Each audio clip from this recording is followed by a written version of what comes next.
I'm Danny, that witch next door, and you're listening to That Witch Podcast.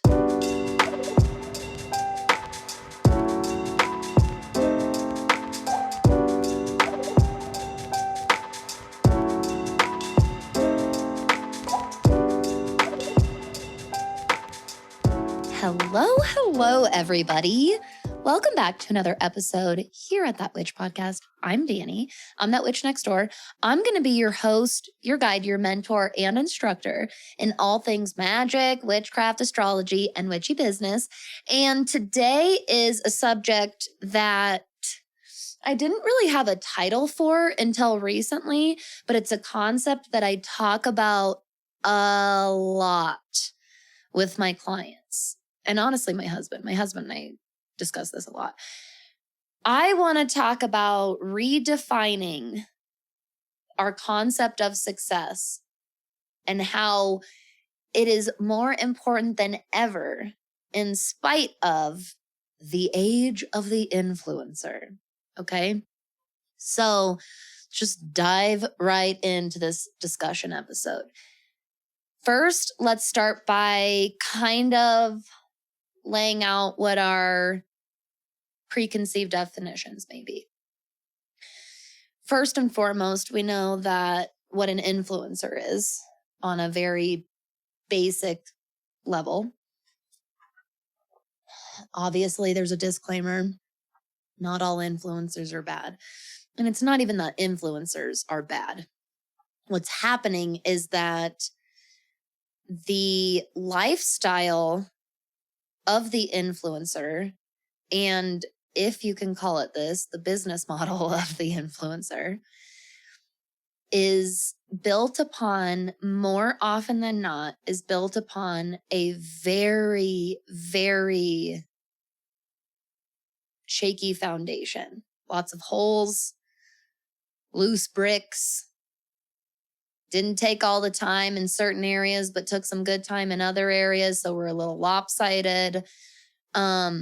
And this is what happens when virality, going viral, and focusing on quantity. This is what happens when you make those things your sole business model. And that's why I was saying I wouldn't even necessarily... It's hard to even call that a business model because it's missing so much. It's missing so much. But that's exactly why these are very incomplete foundations and why we see the negative side effects, I should say, and some of the negative impact of influencer culture that we do. Let's talk a little bit about how we define success. I think that technically, when we get down to it, we probably all have a little bit different of an idea of what success means. But I also think that there has it's kind of manifested on its own, this universal idea of success. And it's not new by any means. This is not a new concept or definition. But for a very, very long time now in human history, to the point where you could even debate if it's become a part of human nature or not, that being successful is having a certain amount or over a certain amount of money, a certain kind of living space, and now with this influencer and social media era, it all has to really, really, really look a certain way. So I think that success has had, or our definition of success has been kind of summed up to that for a long time, right? Like kings and queens, royalty, fame, celebrity lifestyles, celebrity culture, all of these things are what we kind of attribute as successful, is notoriety. And I just want to say that if notoriety is something that you seek and value, there's nothing wrong with that. Notoriety does not equal narcissism. Notoriety does not equal vanity. They can. They certainly can equal each other, can't they? But it's not automatic. It's not inherent. That, that's based on actions and thoughts and decisions of a person. But notoriety, has its power. It has its place. It has its positive impact. There's a reason why notoriety can have the really big impact that it can, right? Even as business owners that are not influencers and we don't base our entire business model off of virality, going viral is still a part of strategy because it is simply the widening of your audience. It's expanding your reach. It's elevating your platform.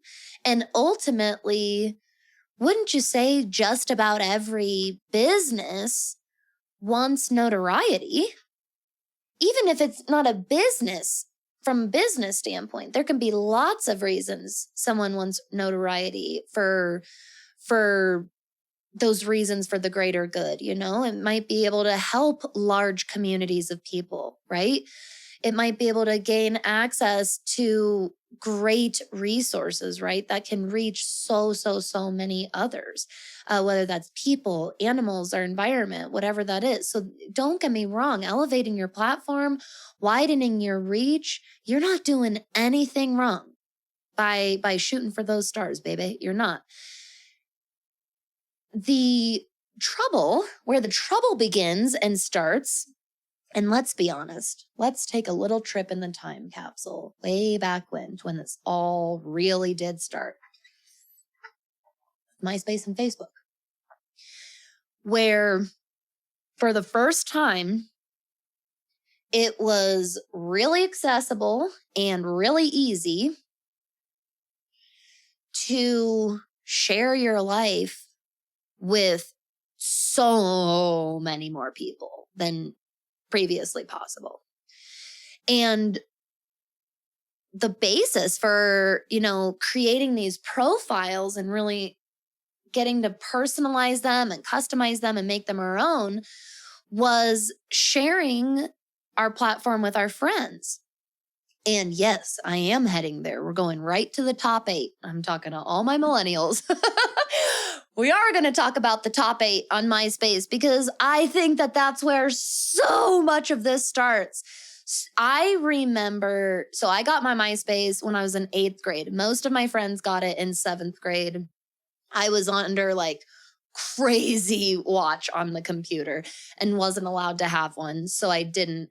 And then later in 8th grade, I finally was like, I'm just going to do this. And they found out and it was fine after that. But I got it in 8th grade. So I'm 13, 14. Most of my friends that got it, like I said, though, are in 7th grade. So some as young as 12, which is pretty damn young back then. It's not that uncommon to see a 12-year-old with social media platforms these days. But in 2003 and 2004, that was really, really young to have those profiles because there were older teens and young adults on these platforms, much, much, much older than 12, 13, 14 years old. And I remember at that young age getting so swept up into the numbers. I mean, that's all I have to even say, right? As soon as I say that, I guarantee so many of you, whether you're thinking about MySpace or you're thinking about Instagram right now, it draws up these thoughts or images or feelings for you that you relate to. We literally, all of us have gotten caught up in the numbers. Maybe you used to and you don't anymore. Maybe you didn't used to and now you do. Maybe you've always got caught up on that, but everybody has. And if you haven't, then I don't think you've been on social media or a regular user of social media, I would say. I remember on MySpace, like your day was either literally made or completely crushed by these fucking top 8s. And I can't believe I might have to explain this, but if for any reason you're listening to this and you don't know what a top 8 is, on my, you have to know, but just in case, if you don't know, it was a ranking of your friends. So you could have way more than 8 friends, but you had a top 8 and you got to pick them. It wasn't like an algorithm that automatically ranked them based on who you interacted with the most, which by the way would have been, I don't know. I think it would have been better. I was about to say, I think it'd be better, but who knows? Maybe that would have had a whole different side effect than I know or that I can think of. But you got to pick these ranks. Now they eventually started customizing the feature, and it wasn't just a top 8. You could have as little as just a top 1. And I think up to top 15 or top 16, maybe even a top 20. It got so silly high. I remember I was like, okay. And there were times in high school, I'm still on MySpace at this time, right? There were times in high school, I remember making my top 8 down to 1 person, and I would just make it my boyfriend at the time, because the cattiness between my friends and I and the competition between my friends and I was awful. And like analyzing if I was on theirs, and sometimes I'd be in one spot and they'd bump me down just 1 rank, and I would just, it would eat me alive. The truth is that these numbers started having emotional effects on us. We started having these emotional reactions, and therefore we started forming emotional attachments. And this is where I think a lot of this quantity focus got started, because I remember seeing like the MySpace famous people, like, I don't even remember what we would call them back then. Maybe we said they were MySpace famous. I can't remember. But they'd have thousands of friends, thousands. And they'd take pictures of like, oh, I always have so many notifications when I open up. And it was just like, I would get into my account and there would be no notifications. And I'd refresh and refresh and refresh. And it, my friends' friends list, it's hard to say, would be growing and mine would not. And in hindsight, maybe my MySpace had the activity and the growth of a very normal and average person. But I was so wrapped up in the comparison of all of it. I felt like I was on an island compared to all of my friends. I always did. I never, from the moment I got on social media, I never felt good enough. And I just want to be fully transparent with everybody. I feel that way all the time still. All the time. So I just really, really want to validate these preconceived definitions and these preconceived emotions that it's not even preconceived. Really what it is we've had these emotional attachments to these numbers and to these platforms, most of us, for a really long time. A really long time. And we are not even really talking about this, but it's probably something that we very well could use some therapy for. And that might sound a little silly, but I wouldn't be surprised if 10, 15 years from now, we start really seeing those beginning long-term effects from social media era, because this is the first time we've ever had something like this in our society, in our culture, in our human race. We've never, ever had something like social media. And I think in, 10, 15, 20 years from now, we're going to start seeing those very beginning long-term effects, because again, those long-term effects, they're going to ripple out for a long time. And I would not be surprised if a lot of people are like, wow, I actually didn't realize this severely damaged my mental health. I have a lot of trauma. I have a lot of wounds to heal now. So the thing with virality and basing everything on doing only what's trendy, only what gets you likes, and only what gets you followers, honestly, just from a very basic business standpoint, I want you to know That's bad business.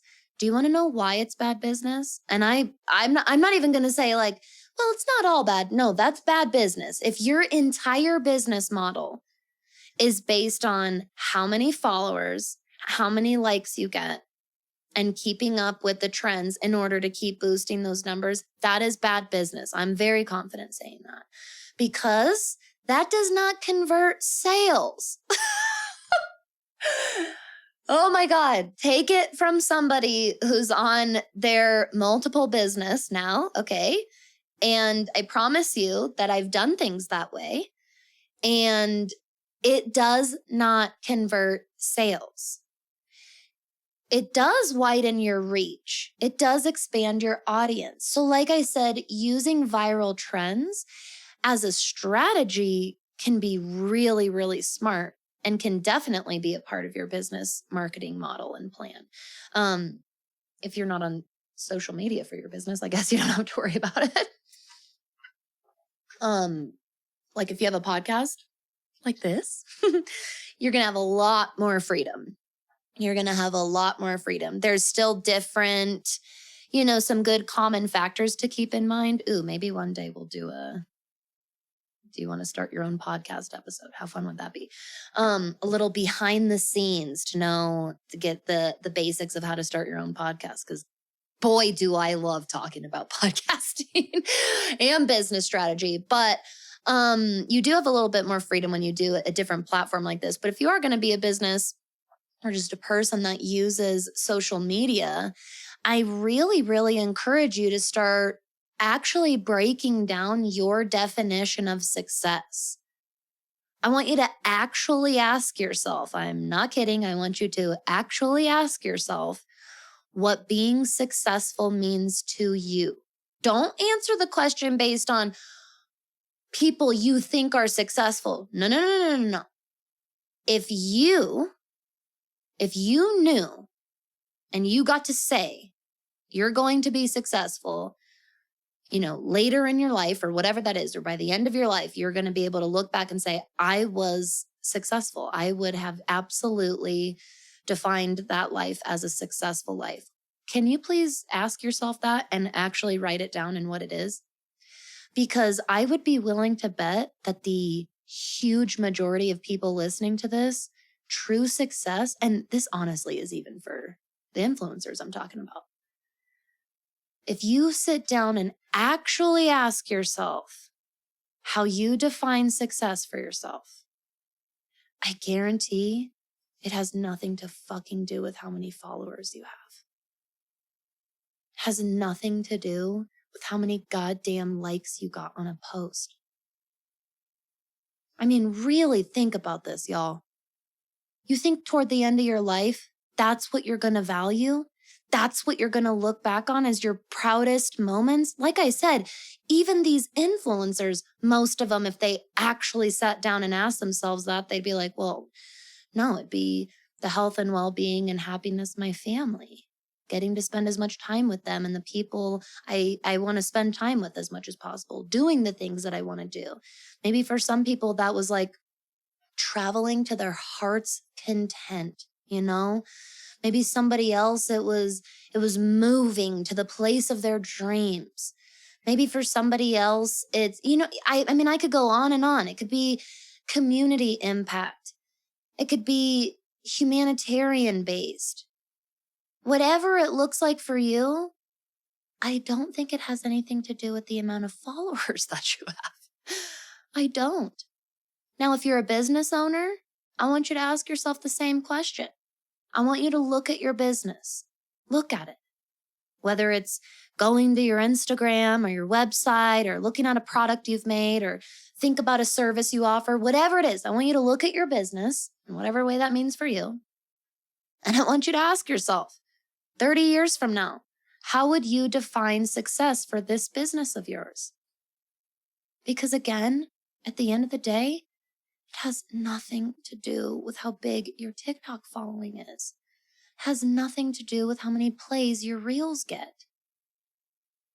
So what I want you to do is ask yourself that question. Like I said, I mean it. I want you to ask it and I want you to write it down if you can. And when I say write it down, you could say it out loud. You could think about it while you're on a walk or working out or whatever that is. I just mean take conscious time aside and ask that question and actually answer it, okay? And then, in light of this beautiful, beautiful full moon that we're on right now, okay? Full moon in Sagittarius today, June 14th. Sagittarius is not one to give fucks. Sag doesn't give a fuck. This is why so many Sagittarians and just major Sagittarius placements are wildly successful people. If you look up different like celebrity astrology and stuff, you will find like so many of your favorite people have major Sagittarius placements. And it's because they don't give a fuck and they do what they want to do because they want to do it. And so I really, really, at this Sagittarius full moon, after you ask yourself and answer that question about success, I want you to have the confidence to manifest that. When you write that out, I want you to believe that for yourself. And I wouldn't be surprised if some of the things that you deem successful are not that far out of reach right now, or things that you already have. Every time I sit down and really look at, okay, what are my major, biggest goals for myself? What are my major, biggest goals for my business? A lot of them, I'm doing it right now. Right now. Some of my biggest goals is working with people that I genuinely have an authentic connection with. I do that now. I don't do high turnover business anymore. I work with people that I develop an authentic and meaningful relationship with. Guess what? Does that mean I work with less people? Uh-huh. It sure does. I work with way less people than I used to. I work with way less people than I ever thought you could in order to be considered successful. And baby, I am way more successful than I've ever been in my whole life right now. And it's from working with less people. Definitely take the less is more affirmation into your life with this one. Oh, that's a good one for Sagittarius too. Sag doesn't get hung up on the details like Gemini kind of tends to. And remember, the sun's going to be in Gemini, illuminating onto our Sagittarius full moon. So what are some of those details holding you back that you keep getting really hung up on that are clouding your vision from seeing how successful you really actually already are? I hope that you feel a bit empowered. I hope that you feel a little bit of relief that and validation that you're not the only one that struggles with comparison cycles and social media. Because like I said, I'm talking about all this, but I have the exact same struggles. I have the exact same struggles with imposter syndrome and comparison cycles. Social media is a tough fucking place to be, man. So I hope that you feel some of that solidarity. And I hope that you're able to loosen up a little, right? Let go and release some tension that maybe you've had around your numbers, whether it's likes or followers, whatever that may be. One of my favorite tips for my business owner clients is I want you to pay attention to the posts that get the least amount of likes and the stories that get the least amount of views and the least amount of interactions. Not because I want you to look at those and go, what did I do wrong? Why didn't more people like this? Actually, what I want you to do is go look at who interacted with that content, because you just found some of your most connected and warmest part of your audience. The people that connect with you and interact with you on the posts that no one else, seems to give a shit about or whatever, you may have just found one of your people, my friend. Pay attention to them and nurture them. Don't waste your time focusing on the people not looking or whatever. Again, you can use trends and different little viral boosts. It's easy to make an aesthetically pleasing post. It's easy to make a funny post or whatever, the things that are going to get far spread and reach. A post with highly searchable educational content. But those deep and meaningful ones, those posts and that content that you create that comes from the heart that you spend hours on. And then the way you've been looking at it is, and then only 10 people liked it. And then only 30 people liked it or whatever that is. Who were they? Because they're watching you. They're watching everything that you do and they're gobbling it up and they love it. So, I hope that this helps you really shed some negative thought patterns that have been holding you back. Again, let go of those details. What are they for you? And can you release them? And can you allow yourself to fully step into and embody what success means for you? Happy full moon. I'm sending all of my abundant blessings to each and every one of your ways. I hope that you have a beautiful rest of your week. Stay safe. I hope you have a ton of fun. Stay magical out there.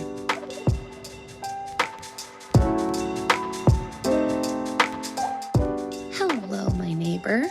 I'm stopping in with just a really quick announcement at the end of our episode today to let everybody know that the current rates for my one-on-one intensives will be increasing beginning June 21st or the summer solstice. If you've been wanting to work together and you want to get in now before my prices do increase, go ahead and go to thatwitchnextdoor.com/services to book your session today. And if you want to get to know me a little bit better, hop on a call, ask some questions before you book, I am always happy to do so. You can either send me an email or a message, or we can jump on a phone call together, and I am happy to answer any questions that you have.